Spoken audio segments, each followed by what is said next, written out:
Hello and welcome to Fast and Factual. My name is Utsaf Parekh and here are the top stories of the day. Ukraine's Foreign Minister Dmytro Kuleba is on a two-day visit to India. He arrived in India's capital New Delhi this morning. Kuleba will meet with his Indian counterpart S. Jaishankar and other officials tomorrow. During the meeting, they're expected to hold talks on bilateral partnerships and issues of mutual interest. North Korean media has said that Russia's spy chief visited Pyongyang earlier this week. They said that the head of Russia's Foreign Intelligence Service met with North Korea's State Security Minister. The two officials discussed boosting cooperation against what they called hostile forces. Russian President Vladimir Putin visited a military base yesterday. Putin was seen walking with officers and inspecting new helicopter systems and missiles. Putin's visit follows the Moscow concert hall shooting last week. The Lebanon-based Hezbollah group said it launched dozens of rockets at the northern Israeli town of Kiryat Shmona. A factory worker was killed during the strike. Hezbollah said this was in response to deadly Israeli strikes in southern Lebanon a day earlier. Israel and Hezbollah have been trading cross-border fires since the October 7th Hamas attack. Israel has asked the US to reschedule a meeting that was cancelled earlier this week. This is according to the White House. The meeting will be held to discuss Israel's military plans in Gaza's Rafah city. On Tuesday, Israeli Prime Minister Benjamin Netanyahu had cancelled the high-level meeting. This was after the US chose not to veto a resolution by the United Nations Security Council calling for an immediate ceasefire in Gaza. A US delegation visited Taiwan this morning. It reiterated America's continued support for the self-governed island. The delegation also highlighted the importance of continued strategic cooperation between Taipei and Washington. This comes amid rising tensions between Taiwan and China. Former U.S. Senator Joe Lieberman has died at the age of 82. He passed away in New York after suffering complications from a fall. Lieberman was Al Gore's running mate during the hotly contested presidential election in the year 2000. The bodies of two people have been recovered from the site of the bridge collapse in the U.S. city of Baltimore. 4 others remain missing and are presumed dead. The missing people were part of a crew filling potholes on the bridge's road surface. They plunged into the water as the bridge collapsed after being hit by a cargo ship. Thailand is moving closer to legalizing same-sex unions. The country's parliament has overwhelmingly approved a marriage equality bill. The bill still requires approval from the Thai Senate and an endorsement from the king before it becomes law. If it passes, Thailand will become the third Asian territory to legalize same-sex unions. France sent helicopters to evacuate some of its citizens from Haiti. The operation allowed for the evacuation of France's most vulnerable citizens. Foreign departures from Haiti have picked up recently. This comes as the country's political future hangs in limbo amid rising gang violence. Puerto Rico has declared a public health emergency. There has been a significant increase in the number of dengue cases on the island. This year, dengue cases have increased in a season when they are usually not seen. Since the beginning of the year, 549 cases have been recorded in Puerto Rico.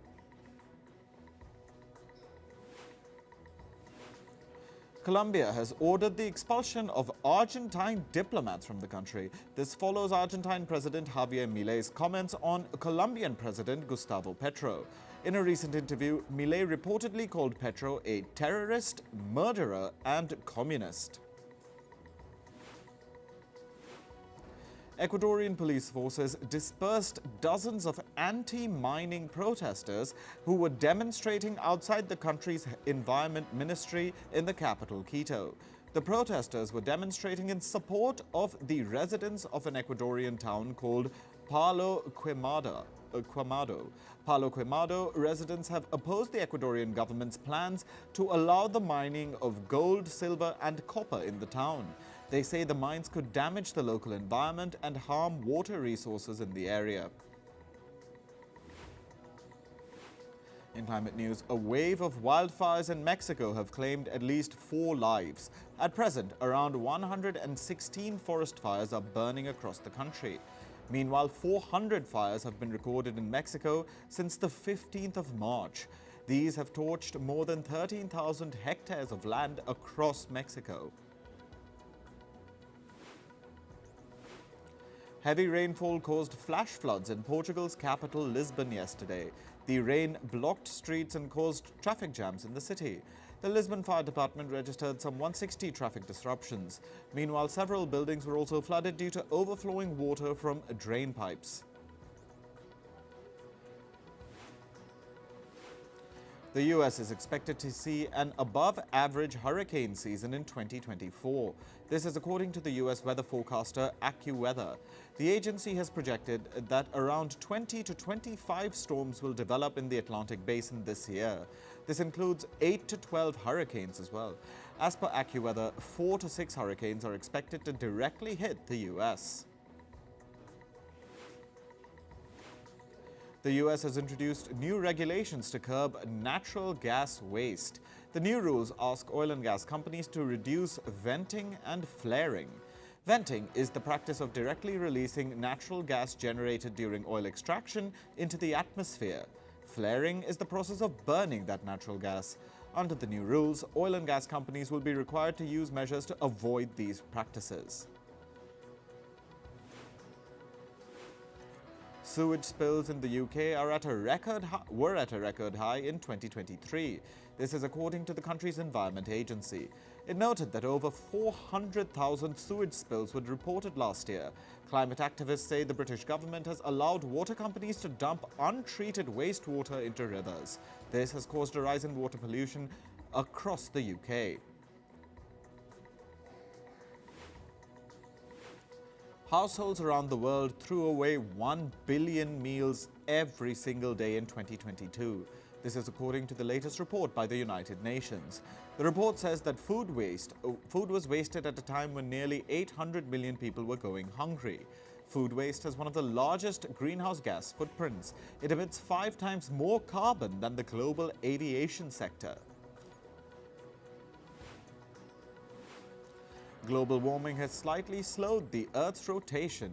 The melting of polar ice has caused the Earth to spin slower than it would otherwise. This is according to a new study published by the scientific journal Nature. The report says that as ice melts due to global warming, it redistributes the Earth's mass. This in turn causes a change in the Earth's spinning speed.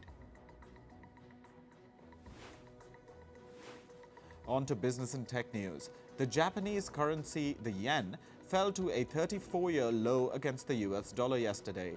The yen fell below 151.97 against the US dollar. Following this, Japan's 3 main monetary authorities held an emergency meeting. This includes the Bank of Japan, the Finance Ministry, and the Financial Services Agency. They have suggested an intervention in the currency market to control the yen's movement. The U.S. State Department is offering up to $10 million as a reward. This is to get information on a hacker group called Black Cat. Black Cat has been accused of targeting the U.S. insurance giant United Health Group last month. The group allegedly breached parts of United Health's information network. The cyber attack interrupted millions of insurance transactions in the country. A U.S. court has said that pharma giant Johnson & Johnson can challenge the scientific evidence that linked its talc to ovarian cancer. This comes as a new judge was appointed in the case, which has been ongoing since 2016. Johnson & Johnson is accused of using cancer-causing ingredient asbestos in its talcum powder products. The recent order is expected to disrupt more than 53,000 lawsuits that the company is facing over its talc. Media giant Fox has announced a major restructuring of its entertainment business. Fox's entertainment business has been consolidated into three key segments. This includes entertainment, television and streaming platforms, and worldwide sales and licensing business. Fox Entertainment will be headed by Fernando Siu, while the Fox Television Network will be led by Michael Thorne. The firm is still looking for the head of the sales and licensing business. Meanwhile, U.S. consumer products firm Kimberly-Clark has also announced a reorganization plan. The move aims to simplify the firm's business and cut down its expenses.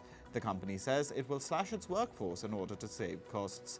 However, the firm did not reveal the number of workers that will be laid off. Japanese carmaker Subaru is recalling over 118,000 cars in the U.S. This is due to a faulty sensor in the car's airbags. A U.S. road safety regulator has said that the faulty sensor can prevent airbags from opening during a crash. The recalls include certain models of the Subaru Outback and Legacy cars. Swedish fashion retailer H&M has reported stronger than expected first quarter profits in 2024. The firm has posted a profit of $196 million. This is well above the $134 million that analysts had projected. However, H&M reported that its sales declined by 2% during the quarter. The Swedish fashion giant has been struggling to maintain its market position amid competition from Zara and China's Shein. Sam Bankman-Fried, the founder of the bankrupt cryptocurrency exchange FTX, will receive his jail sentence today. Bankman-Fried has been convicted for his role in the collapse of FTX. Mismanagement of funds, low liquidity, and high withdrawals by users led to FTX's crash in 2022. A jury later found that Bankman-Fried illegally used money from FTX depositors to cover his expenses. Tech giant Amazon has announced a $2.75 billion investment in the artificial intelligence startup Anthropic. This is the firm's largest ever external investment in its three-decade history. The e-commerce giant had earlier invested $1.25 billion in Anthropic. The latest investment takes Amazon's total investment in the firm to $4 billion. Meanwhile, Amazon has been fined $7.8 million by Poland's consumer watchdog. The e-commerce firm is accused of misleading customers about the availability of its products and their delivery dates. The regulator said that it has received many complaints from customers who did not receive their orders. Amazon has said that it will appeal against the decision. Moving to sports, we start with cricket and the Indian Premier League. Sunrisers Hyderabad beat Mumbai Indians by 31 runs in a high-scoring encounter yesterday. Travis Head hit 62 off 24 balls, and Heinrich Klaasen blasted an unbeaten 80 off 34 to help Hyderabad post 277 for 3.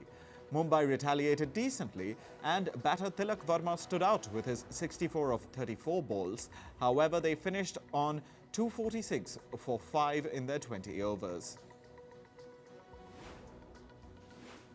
The match between Sunrisers Hyderabad and Mumbai Indians saw a couple of records being smashed. One of them was the most number of sixes being hit in an Indian Premier League match. Both the teams produced a total of 38 sixes in the high-octane encounter. The total aggregate score of 523 was also the highest to ever be recorded in a T20 game. Australian all-rounder Marcus Stoinis and bowler Ashton Agar have lost their central contracts. They've been dropped from the list for 2024-25 for the 2024-25 season. Stoinis was replaced by Marnus Labuschagne during the ODI World Cup in India and hasn't played since. Meanwhile, Agar played only one match last year. In football, Inter Miami owner David Beckham met with tennis stars Stefanos Tsitsipas and Paula Badosa. Beckham hosted them at the club's training facility yesterday. There, the tennis duo met Inter Miami members like Jordi Alba and Sergio Busquets. Tsitsipas and Badosa were also gifted Lionel Messi jerseys during the meetup. Meanwhile, Lionel Messi has said that his age won't be a deciding factor in his retirement plans.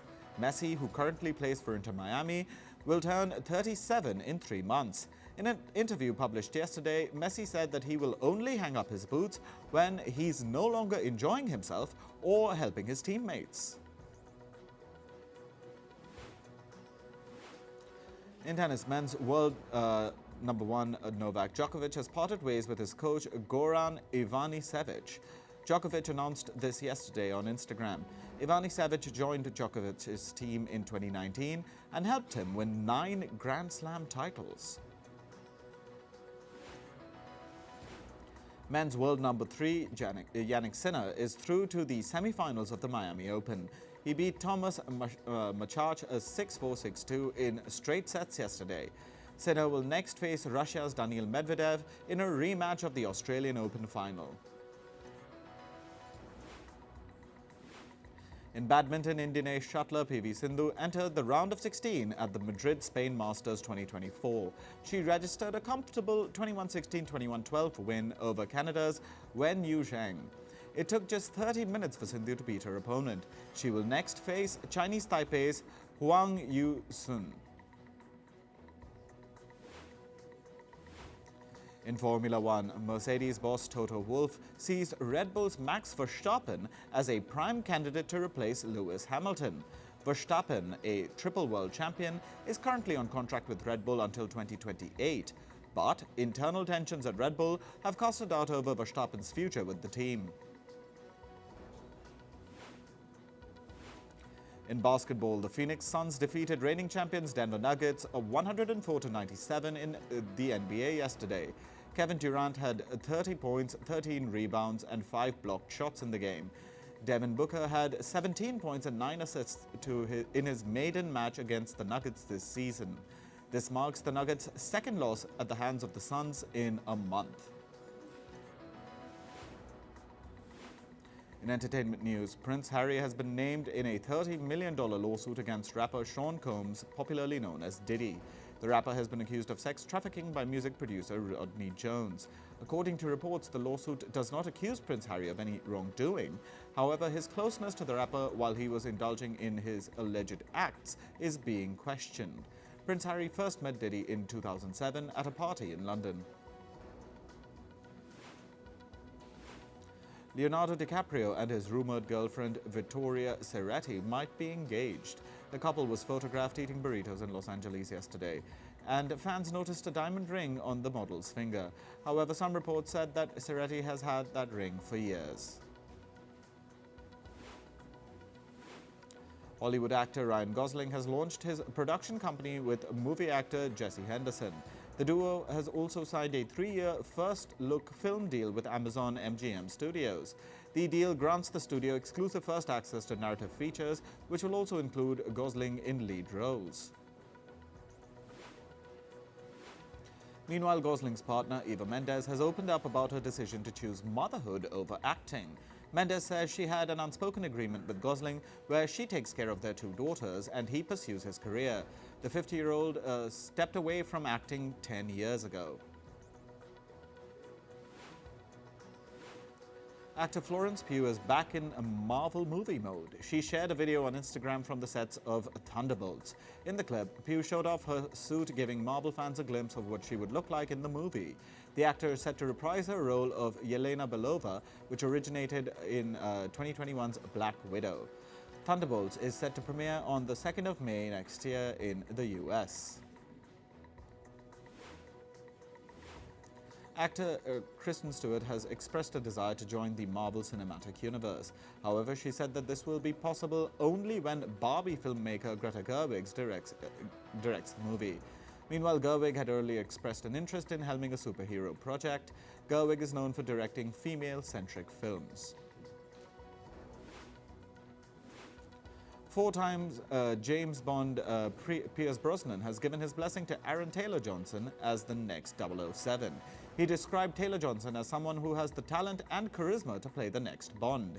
Meanwhile, George Lazenby, who played the character in 1969, also endorsed the 33-year-old. Last week, reports said that Taylor-Johnson has been offered the role of the 26th James Bond movie. Late Japanese pop agent Johnny Kitagawa allegedly abused nearly 1,000 boys. This is according to a new documentary, The Shadow of a Predator. It shows testimonies from men who were signed by Kitagawa's talent agency as young boys. The 87-year-old died in 2019 and was celebrated for his contribution to Japanese pop culture. However, allegations of abuse emerged after his death. His company was dissolved last year. K-pop star Lee Arim has been admitted to a hospital after a suspected suicide attempt.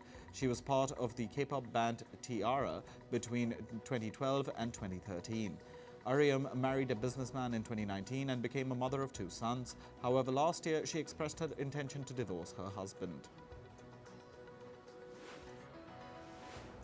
Twitch streamer Richard Tyler Blevins, also known as Ninja, has been diagnosed with skin cancer. He made the announcement in a post on the social media platform X. The famous gamer said his dermatologist determined that he had melanoma.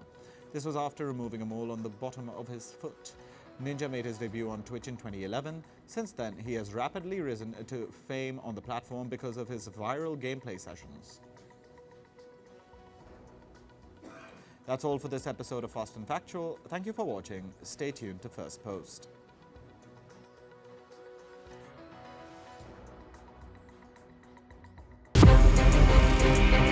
From impeachments to inaugurations, if it's a political story, we are on the scene. The race for the White House is heating up. We're beating Biden. How dare he say that? If it's breaking news, we're live with the latest coverage. From the White House, the State Department, and Capitol Hill, we know the issues, but above all, we know the players to bring you the latest in-depth analysis on all the key stories that we're covering. I'm Eric Ham. Join me from Washington here on Firstpost America.